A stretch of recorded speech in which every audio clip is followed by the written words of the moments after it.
Award అందుకోవడం అంటే ఆ రోజుల్లో మీ అందరికీ నమస్కారం. రచయితలందరూ దర్శకులు కాలేరు. ఒకవేళ అయినా కూడా ఉపకారం, ఉప్పు కారం, మమకారం, చమత్కారం, అవసరమైతే కాసంత వెటకారం ఇవన్నీ పెట్టి సినిమాలు తీయడం అంత సులభం కాదు. వీటిని సందర్భోచితంగా వాడుకుంటూ సినిమాలు, కథలు చెప్తూ ప్రేక్షకుల మనసులపై అధికారాన్ని సంపాదించుకున్నారు మనందరికీ సుపరిచిత దర్శకులు, రచయిత, సంగీతజ్ఞులు, మాటల రచయిత, అన్నిటికంటే ఎక్కువగా గోదావరి గలగలల్ని, అలాగే స్త్రీలోని ఒక సున్నితత్వాన్ని అంత ఇష్టపడిన మన వంశీ గారు. వంశీ గారితో ఇవాళ మాట్లాడుతూ చాలా విషయాలు తెలుసుకోబోతున్నాం. ఆయన ఇంటికి వస్తే చాలు తెలుగుదనం ఇలా ఉట్టిపడుతుందన్నమాట. వంశీ గారిని పలకరించే ప్రయత్నం ఇవాళ. వంశీ గారు నమస్కారం అండి. నమస్కారం సార్, మీ పుస్తకాల్ని ఒళ్ళో పెట్టుకుని స్ఫూర్తిగా ఇలా మొదలు పెడుతున్నాం. సంచిలో పెట్టుకోకండి, వెళ్ళేటోడు అంతేనా? ఒక్కో కాపీ ఉందా? స్పెసిమల్ లేవా? సో ఇవి ఏనాటివో చాలా 75 అండి. అవును, 76 డేట్లు ఉంటుంది. అప్పటి ప్రింటు, అప్పటి తీరుతెన్నులు. అమ్మో, పుస్తకంలో పేజీ బయటకు వస్తేనే ఎక్కడ ఇది నలిగిపోతుందా అని ఆందోళనగా ఉంది. సార్, 14 ఏళ్లకి ఇంత పుస్తకం రాయాలనే ఆలోచన మీకు ఎలా వచ్చి ఉంటుందో? తెలీదండి. అంటే ఎక్కువ చదివి తక్కువ రాయాలనేది పెద్దవాళ్ళు చెప్పింది. అలాగా మా ఊరు లైబ్రరీలో నేను బాగానే చదివాను. అలా చదువుతున్నప్పుడు రాయాలనిపించింది. ఆ రోజుల్లో ఎలా ఉండేది సార్ పుస్తకం రాయాలంటే? ఇప్పుడు రాయాలంటే పబ్లిషరు వాళ్ళకి నచ్చాలి, ఇలా రకరకాల వ్యవహారాలు ఉంటాయి. ఆ రోజుల్లో మీరు ఏంటి, చేత్తో రాసేసుకున్నారా? కలంతో రాసేసుకుని వెళ్ళి చెప్పారా నేను రాశాను ప్రచురించండి అని? నేను రాయడానికి వెనకాల ఒక కథ ఉందండి. అది ఆ కథని నేను ఆల్రెడీ రాశాను. మళ్ళీ ఇప్పుడు చెప్తా. తప్పకుండా చెప్పండి. ఏంటంటే ఒక కథ రాశానండి. దాని పేరు నల్ల సుశీల. ఆ కథ ఆంధ్రజ్యోతిలో ఆనంద దీపావళి కథల పోటీకి పంపించాను, ఆంధ్రజ్యోతికి. ఆ రోజుల్లో ఈ పోటీలంటే వేలు లక్షలు వెళ్ళి అనుకుంటాను. దాంట్లో నాకు సెకండ్ ప్రైజే థర్డ్ ప్రైజే వచ్చిందండి నా మొట్టమొదటి కథకి. వచ్చేసరికి నా ఆనందం అంత మామూలుగా లేదండి. 250 రూపాయలు చెక్ వచ్చిందండి ఆ రోజుల్లో. పెద్ద అమౌంట్, చాలా పెద్ద అమౌంట్. అయితే మాకు దగ్గరలో అనపర్తి అని ఒక ఊరు ఉంది. అక్కడ స్మగుళ్ళు గూడ్స్ అమ్ముతారు ఆ ఊర్లో. దాని ఫేమస్ అనపర్తి. అప్పుడు అక్కడికి వెళ్ళి హెన్రీ శాండిస్ వాచ్ కొనుక్కుందాం అనుకున్నానండి. 125 రూపాయలు. ఇలా అనుకుని ఆనందంతో ఎగిరి గంతులు చేస్తున్నాను. నా లోపల ఒక సీరియస్ పర్సన్ ఉన్నాడు, కానీ బయటికి గలగలా ఏదో మాట్లాడుతుంటాను. అలాగా కొంతమంది అపార్థం కూడా చేసుకుంటారు నా లోపల మనిషిని తెలియని వాళ్ళు. ఇలాగా నేను సంబరంగా ఎక్కడ పడితే అక్కడ మాట్లాడుతుంటే ఎవరో కొంతమంది ప్రైజ్ ఇచ్చిందంటే మాటలు కాదు, ఏంటి కదా అని అడిగారండి. గలగలమంటే చెప్పేశాను. ఎక్కడ పడితే అడిగిన ప్రతి వాడికి చెప్పేశానండి. ఎవరో ఒక అతను ఆంధ్రజ్యోతికి ఒక లెటర్ రాశాడు. ఒక రష్యన్ కథ చదివానండి నేను. ఆ కథ ఇది అని క్లుప్తంగా కథ గురించి చెప్తూ, ఇది నా కథ గురించి, మీరు బాగుంది థీము అంటే అనువాదం చేసి పంపిస్తాము, మీకు మీ నుంచి రిప్లై ఎక్స్పెక్ట్ చేస్తున్నాము. అప్పుడు ఆంధ్రజ్యోతికి పురాణం సుబ్రహ్మణ్య శర్మ గారు ఎడిటరు, ఇంద్రగంటి శ్రీకాంత్ శర్మ గారు ఆయనకి అసిస్టెంట్. అంటే ఇంద్రగంటి శ్రీకాంత్ శర్మ అంటే మన కృష్ణ ఉన్నాడు కదా, అవును, మోహన కృష్ణ ఇంద్రగంటి, అలాగే కిరణమయ్యి వాళ్ళ ఫాదరు, నాకు గురువు తర్వాత కాలంలో. వాళ్ళు చదివి ఇదేంటి మనం ప్రైజ్ ఇచ్చిన కథ ఇదే కదా అని నా కథ ఆపేశారండి. ప్రైజ్ ఆపేసి నా చెక్కు వెంటనే వెనక పంపమని లెటర్ వచ్చిందండి, మీకు ఇవ్వట్లేదు అని. ఆ తర్వాత నేను అక్కడికి వెళ్ళి నెత్తి నోరు బాదుకుంటే, ఇంత స్టాండర్డ్ ఉన్న కథ ఇంత చిన్న కుర్రోడు రాయడం ఏంటి, నో వీడిని కాపీ కొట్టాడు అని డౌట్ వచ్చింది వాళ్ళకి. ఆ తర్వాత కాలంలో పురాణం సుబ్రహ్మణ్య శర్మ గారు నన్ను పిలిచి, నువ్వే నిజంగా కాపీగానే కొట్టకపోతే నువ్వు ఏమి రాయి నేను ఫ్యూచర్లో వేస్తానే ఉంటాను నా ఆంధ్రజ్యోతిలో. ఆ? కానీ ఇప్పుడు టైం అయిపోతుంది. తర్వాత వారమే దీపావళి ఇష్యూ బయటకు వచ్చేది. దీపావళి కథల పోటీకి గదని పంపించింది అని వేరే పాలకొండేటి సత్యనారాయణ గారికి ఏరుదాటిని కెరటం అనే కథకి ప్రైజ్ ఇచ్చేసారు, అది పక్కన పారేసి. తర్వాత వాడికి లెటర్ రాశారండి. ఎవరైతే ఆంధ్రజ్యోతికి రష్యన్ కథ అనువాదం చేస్తున్నాను అని అన్నాడో అతనికి లెటర్ రాశారు. అతని నుంచి ఏ రిప్లై లేదండి. అయితే వాళ్ళు ఈ రకంగా చీట్ చేశారు అని అర్థం చేసుకున్న శర్మ గారు నా కథను పబ్లిష్ చేశారు. ఆ తర్వాత వెంటనే నవలా ప్రియదర్శిని ఒక స్కీమ్ పెట్టారండి. ప్రతి నవల 12 వారాలే, అంతకుముందుకి చిన్న చిన్న నవళ్ళు. ఆ స్కీమ్లో నేను ఏమీ డల్ అవ్వకుండా నవల రాసేసానండి. ఒక ఆవిడ అద్భుతంగా ఉంటుంది హ్యాండ్ రైటింగ్, ఆవిడ పేరు భానుమతి. ఆవిడ కాపీ రాశారు. రాసేందుకు ఆవిడకి 116 ఇచ్చాను. ఆ రోజుల్లో పెద్ద అమౌంట్. 116 ఇచ్చాను ఆవిడకి. ఆవిడని భానుమతి పిన్ అనేవాడిని. ఆవిడ కాపీ రాశారు. ఆంధ్రజ్యోతికి పంపిస్తే సెలెక్ట్ అయింది. అదే మీ చేతిలో ఉంది, మంచు పల్లకి. ఎంత అద్భుతం సార్. అయితే తర్వాత నా సినిమా పేరు కూడా ఇదే పేరు, బట్ సినిమా కథ వేరే, ఈ కథ వేరే. అయితే సినిమాకి ఆ టైటిల్ పెట్టడానికి డైలారేటర్ కారణం అండి. ఆయన ఈ పేరు పెడదామని అంటే సరే అన్నాను నేను. సో అప్పటి నుంచి ఇప్పటి వరకు మరి ఎంతో సృజన ఉన్న ప్రయాణం మీది. ఇప్పుడు ప్రపంచం చూస్తే ఏమనిపిస్తుంది సార్ మీరు? అంటే వెనక్కి తిరిగి చూసుకున్న మీ ప్రయాణము, మీకు పరిచయమైన వ్యక్తులు, మీరు పెరిగిన వాతావరణం అన్నీ చూసి ఇప్పుడు చూస్తే జీవితం ఏమనిపిస్తుంది? ఏమనిపించడం కాదండి, నేను ఏంటంటే మనల్ని బట్టే, మన నుంచే మన జీవితం, మన ప్రవర్తన నుంచే. తిరువണ്ണామల ఎలా అనిపించింది 76లో, చలంగారం చూడాలనిపించింది నాకు. ఎందుకంటే ఆయన కంప్లీట్ సాహిత్యం చదివేశాను. అక్కడికి వెళితే నాకు అన్నీ అద్భుతంగానే ఉన్నాయండి. చలంగారితో పాటు ఆశ్రమం ప్రతిదీ. ఆ తర్వాత అప్పుడే రమణ భగవాన్ పరిచయం నాకు. ఆయన చదివి ఆయన చూడడం అంతే. అంటే మన ఇష్టాలకు తగ్గట్టు మనం వెళుతున్నాం కదా, అక్కడ నేను అద్భుతం చూస్తూ వస్తున్నానండి. ఇష్టం లేనిది నేను ఎప్పుడు ఎక్కడికి చూడలే. కాబట్టి నాకు ఈ శత్రువులు, నాకు నచ్చని వాళ్ళు తక్కువే. నాకు వంశీ గారికి సినిమా దర్శకత్వంలో ప్రవేశం అది వాళ్ళ అవసరం బట్టి మీరు అందుకున్న ఒక అవకాశంగా మాకు తెలుసు, అంతే కదా సార్? అవునండి. వాళ్ళకి డైరెక్టర్ అనేవాడు ఎవరో ఫిక్స్ అవ్వట్లేదు. బాపు గారి దగ్గర నుంచి, జంజాల్ గారి దగ్గర నుంచి, వేజేడి సత్యనారాయణ, ఇయరింగ్ శర్మ, ఇలా చాలామంది అనుకున్న వాళ్ళకి ఎవ్వరూ డైరెక్టర్ ఫిక్స్ అవ్వట్లా. ఖర్చు అవుతుంది, ఆఫీస్ మెయింటైన్ అవుతుంది, నెల గడుస్తుంది.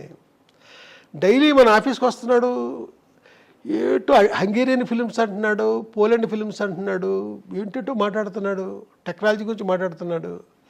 చూస్తే శంకరాభరణం అలాంటి సినిమాలకు అసిస్టెంట్ డైరెక్టర్, సీతాకోచలక అలాంటి వాటికి ఈయన ఎందుకు పెట్టకూడదు అనేసి వేమూరి సత్యనారాయణ గారు కనిపించింది. ఆయన ఎగ్జిక్యూటివ్ ప్రొడ్యూసర్ ఆ సినిమాకి. అలా వాళ్ళకి అవసరమై నన్ను డైరెక్టర్ చేశారు. వంశీ గారు ఈ సినిమాల్లో అందం అంటే చూసే వాళ్ళ కళ్ళల్లో ఉంటుందని అంటారు, కానీ మీ సినిమాల్లో అమ్మాయి కళ్ళే అందం అని నమ్మిన వ్యక్తి మీరు. ఎందుకు సార్ కళ్ళతో మీకుండే అనుబంధం? తెలియదండి, అలాంటి కళ్ళని మొట్టమొదటి చూసానేమో. అలాంటి కళ్ళు నేను మొట్టమొదట మా ఊళ్ళో చూశానండి. ఒక మనిషి హాస్పిటల్లో నర్సు, ఆ మనిషిని నేను రెగ్యులర్గా చూస్తూ ఉండేవాడిని. అంతే, చూడడమే. నాకంటే పెద్ద ఆవిడ. ఓసారి రోజు చూడడానికి వెళ్ళేవాడండి. అతిశైకిల్ వేసుకుని వెళ్ళేవాడిని ఆవిడ చూడడానికి, మా పక్కూరు. ఒకసారి నేను వెళ్ళబోతుంటే ఎవరో ఒక అతను, నువ్వు ఎక్కడికి వెళ్తున్నావు నాకు తెలుసు, వెళ్ళొద్దులే అన్నాడు. అన్నాను, అమ్మాయి చచ్చిపోయింది కదా అన్నాడు. ఆ తర్వాత డల్ అయిపోయింది. నేను మళ్ళీ అలాంటి అమ్మాయిని మద్రాసులో మళ్ళీ చూశానండి. ఆ అమ్మాయే మీ హీరోయినా? అంతే కదా, ఆ అమ్మాయే మీ హీరోయిన్. నేను పరిచయం చేసిన హీరోయిన్, అంటే నా సెకండ్ ఫిల్మ్లో హీరోయిన్.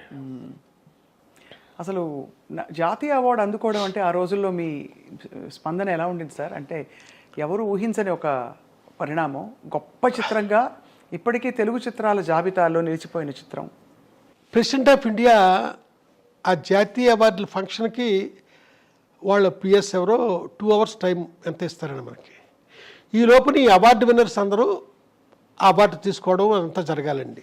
దానికి ఏం చేస్తారంటే అందరికీ తెలుసున్నదే, రిహార్సల్ చేస్తారండి ముందు. అవును అవును, ఇది కూడా అవును, గతంలో చెప్పారు మీరు. అవును, అలా చేసినప్పుడు ప్రతిదీ కౌంటేనండి. ఇన్ని అడుగులు నడుచుకుంటూ వెళ్ళి ఆ అవార్డు తీసుకుని ప్రెసిడెంట్ ఆఫ్ ఇండియా దగ్గర షేక్ హ్యాండ్ తీసుకుని జనం కేసి ఇటు తిరిగి నవ్వుతూ అప్పుడే ఫోటో తీస్తాడు స్టిల్ ఫోటోగ్రాఫర్, నడుచుకుంటూ కిందకి దిగిపోవడం. టైం ఉంటుందండి, అదంతా కౌంట్ చేస్తారంతా. ఆ టైంలో president of India shake hand ఇస్తారు కదండి, ఎక్కువసేపు పెట్టి చేయనాక నన్ను పట్టుకొని, అది నేను మర్చిపోవాలని గొప్ప ఫీల్ నాకండి. గట్టిగా నొక్కుతూ ఎక్కువసేపు ఆ షేక్ హ్యాండ్ ఇవ్వడం అనేది జరిగింది. అది అవార్డు పుచ్చుకున్న దానికంటే గొప్పగా నేను అక్కడ ఫీల్ అయ్యానండి. నేను అది నేను ఇదివరకు చెప్పినదే, ఇది మళ్ళీ మళ్ళీ చెప్పబుద్దేసేది ఇది. అవునవును, నిజమే. ఎందుకంటే సార్, ఆ రోజుల్లో జాతీయ అవార్డు మీ సమకాలీకులు చాలామంది ఇంకా ఎంతో అనుభవం ఉన్న వ్యక్తులు ఉండగా మీ చిత్రానికి రావడం అంటే విశేషం కదా సార్, చాలా విశేషం. ఆ ఫిల్మ్కి 4 అవార్డులు వచ్చినాయండి. Best editor, best female singer Janaki గారికి, వెన్నెల్లో గోదానందం పాట, best regional film, best production, అలాగా 4 అవార్డులు వచ్చినాయి. సార్, ఈ చిత్రంలో మీ హీరోయిన్ అంటే పాత్ర గురించి మాట్లాడుతున్నాను. సరే, ఆ పాత్రని ఎంతో ధైర్యంగా, ధైర్యవంతురాలుగా మీరు ప్రవేశపెట్టి, ఆ ధైర్యవంతురాలు అన్ని ఎదురీది పరిస్థితులకి, సవాళ్ళను ఎదుర్కొని నిలబడ్డ గట్టి మనిషి, ఎంత సున్నితత్వం ఉన్నా. కానీ చివరిలో ఆవిడ ఆత్మహత్య యత్నానికి దానికి కారణం ఏంటి సార్? దాన్ని ఎలా జస్టిఫై చేసుకున్నారు మీకు? అలా కాదండి, అది మహల్లో కోకిల అని నేను రాసిన నవల. అవును, ఆ నవల్లో ఆ ముగింపు అది వేరే అండి. ఇది సినిమాకి వచ్చేసరికి ప్రొడ్యూసర్ గారు ఇలాగే ట్రావెల్ అయితేనే సినిమా బాగుంటుంది, సినిమా ఇది, నవల నీ ఇష్టానికి నువ్వు ఎలా రాసుకున్నా నాకు అనవసరం. నవల్లో ఇద్దరు చనిపోతారండి, అలాగా నేను చేశాను, సినిమాకి అలా వద్దు అన్నారు ఆయన. దాంతో నేను వేరే విధంగా ట్రావెల్ కావాల్సి వచ్చింది. మీ స్త్రీ పాత్రలకి స్ఫూర్తి ఏమిటి సార్? అందమా, ధైర్యమా, అన్నీ కలగలిసి ఉండడమా, బహుముఖ్యంగా ఉండడమా, ఏమిటి సార్ మీకు స్ఫూర్తి? స్ఫూర్తి పెట్టానండి, చలంగారు సాహిత్యం నా బాల్యంలో నేను చదవడం. అవును, ఇంతమించిగా నేనేమి చెప్పను. చలంగారు సంపూర్ణంగా, చలంగారు సాహిత్యం అంటే సాహిత్యం మొత్తం చదివేశాను నేను. అలాగే చలంగారు తర్వాత లత, బుచ్చిబాబు, వీరందరిది కూడా చదువుకుని నేను మద్రాసు వెళ్ళానండి. అప్పుడు చలంగారు స్త్రీ గురించి ఆయన రాసింది నా లోపల బాగా పనిచేసిందేమో తెలియదు. నేను ఎక్కడ స్త్రీని అసభ్యంగా చూపించడం కానీ, ఏప్రిల్ విడుదల అనే సినిమాలో భాగ్యం అనే క్యారెక్టర్ ఉంటుందండి. అవును అవును, ఎక్కడ ఇంత సెక్సీగా నేను ఆ మనిషిని చూపించలేదు. నేను ఉట్టి లెగ్ షాట్ కూడా ఎక్కడ కనపడదు మీకు, బట్ మీకు ఆ ఫీల్ ఉంటుంది, చూస్తున్న వాళ్ళకి ఆ ఫీల్ ఉంటుంది, ఆ భాగ్యాన్ని ఇలాగా అలాగా అని. బట్ ఎక్కడ మనిషిని నేను అలాగే ఎక్స్పోజ్ చేయనండి. అంతే. అలాగే నేను రాసిన కథల్లో కూడా మీరు ఎక్కడా కూడా ఒక్క శృంగారం కథ రాసినా కూడా స్త్రీని నేను అసభ్యంగా చూపించానండి. అయితే ఈ టైంలో కరెక్ట్ అవునో కాదో నాకు తెలియదు కానీ, జయరాజ్ అని ఒక ఆర్టిస్ట్ ఉన్నాడండి, బొమ్మలు వేస్తారు ఆయన, వెరీ సీనియర్ ఆర్టిస్ట్. స్త్రీని గీయడంలో ఆయన మాస్టర్. అయితే ఎలాంటి అమ్మాయిని బొమ్మ గీసాడంటే ఏదో ఒక మూల ఆ సెక్స్ ఉట్టిపడద్దండి, అది అసభ్యంగా ఉండదు, అంత చక్కగా గీస్తాడండి ఆయన. అద్భుతం. ఎక్కడ జయరాజ్ బొమ్మ చూసినా మనం వెతుక్కుంటే కనపడద్దండి అది. ఇక్కడ నా దగ్గరికి వచ్చేసరికి ఎలాంటి స్త్రీ క్యారెక్టర్నా ఒక సభ్యత సంస్కారాలతో, ఒక పద్ధతిలో ఆ స్త్రీని చూపించడం నాకు అలవాటు. వంశీ గారి హీరోయిన్ అంటే స్క్రీన్ అంతా కళ్ళే ముందు. అంటే తనను చూపించడం వరకు సరే, కొంతమందిని పొరపాటుగా చూపించాను, కొంతమందిని అలా చూపించకూడదు, అది ఫర్దర్గా తప్పులు చేస్తుంటాం కదా, ఆ తప్పులకు ముందు చేయకూడదేమో. ఏ పాత్రలు మీకు అలా అనిపించాయి సార్ మీ మీ పాత్రల్లో? అంటే కొందరిని ఎలా చూపించుకోడు. ఇప్పుడు చెట్టు కింద ప్లేటర్లో కిన్నెర్ అనే అమ్మాయి ఉందండి, నేనే పరిచయం చేశాను. వాళ్ళని ఇలా చూపించకూడదు. అలాగా మళ్ళీ కనకమహాలక్ష్మి రికార్డ్ డ్యాన్స్ టూప్ అనే సినిమా ఉంది, ఆ హీరోయిన్ చూపించచ్చు, బాగుంటుంది ఆ అమ్మాయి. అమ్మాయిని చాలా విచిత్రంగా నేను ఎలా అంటే అమ్మాయి లైఫ్లో హీరోయిన్గా ఒకే సినిమా చేసినట్టుందండి. ఏదో తమిళ సినిమాలో చెల్లెలి వేషం వేసిందండి. అది ఏవిఎం వాళ్ళ థియేటర్ ఉంది, ఏవిఎం స్టూడియో వాళ్ళ థియేటరు, అది ఏవిఎం రాజేశ్వరరావు ఏమో గుర్తులేదు. అక్కడ చూశానండి, విశ్వ గారి సినిమా నాకు గుర్తు. చెల్లెలు వేషం వేసింది ఒక అమ్మాయి. ఈ అమ్మాయి బాగుందే, హీరోయిన్ చేసేద్దాం అనుకుని హీరోయిన్ చేస్తాను. ఏం చూసేవారు సార్ అప్పట్లో మీరు హీరోయిన్ కోసం? అంటే ఏ గుణగణాలు ఉంటే ఈ అమ్మాయి నా కథలకి ఇముడుతుంది అని అనిపించేది? అంటే ఏమీ లేదు, నా కథలో నా క్యారెక్టరైజేషను నా మైండ్లో ఉండేదండి. దాన్ని మనసులో పెట్టుకునే వెతుక్కునేవాడిని నేను. ఓహో. వెతుక్కునే నేను. భారతరాజు గారు మా గురువు గారండి, అంటే మా గురువుల్లో ఆయన ప్రధానమైన గురువు. ప్రపంచంలో ప్రతి మనిషి ఆర్టిస్టేరా, ఆ క్యారెక్టర్ వాడు సూట్ అయినప్పుడు. ప్రతి అమ్మాయి హీరోయిన్ రా, ఆ క్యారెక్టర్కి అమ్మాయి సూట్ అయినప్పుడు అనే మాట అన్న మాట నాలో బాగా బలంగా పనిచేసిందండి, పనిచేస్తుందండి.